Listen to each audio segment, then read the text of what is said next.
We can go back as far as the period between Christmas and New Year when we saw the monsoon set in across Australia, and we had a couple of tropical cyclones. Ellie was one of them. Prior to Christmas, we had Darian, and they all evolved out of that incipient monsoon surge, which came down through Indonesia around Christmas, about the week before and week after, leading up to New Year. Now, what we've seen over the course of the first month of 2023 is that monsoon stayed pretty well established right across the top end of Australia and then out through the Coral Sea as far east as Fiji and Tonga, certainly also affecting Samoa, Vanuatu and New Caledonia.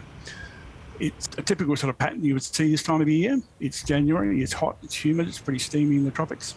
But this particular monsoon surge was both A, very long lasting, and B, fairly benign, at least in our part of the world, east of Australia. It spawned two tropical disturbances, and one of them became Tropical Cyclone Hale, which moved down through New Zealand and caused quite a bit of weather back in early to mid-January.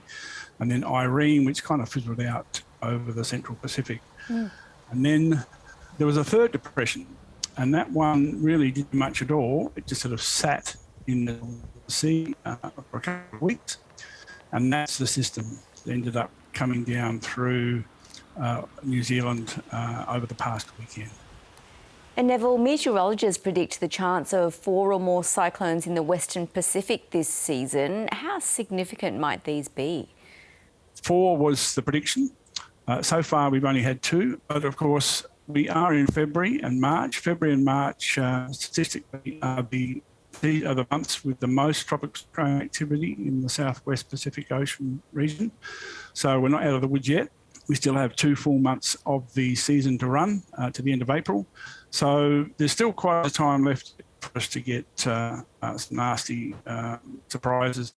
This year we're expected to return to El Nino conditions. What does that mean for the region? For Australia, it would mean that the absolutely flooding that's been part of the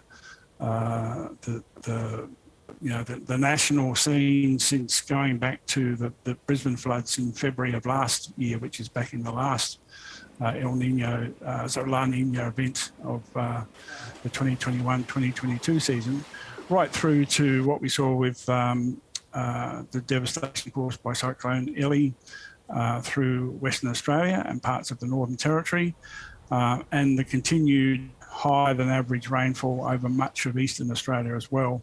The expectation is that'll tamp down and we'll start seeing a return to rainfall levels which are keeping in with the climatological averages. Lots to consider. Neville Koop, thank you. Pleasure. Thank you, Yvonne.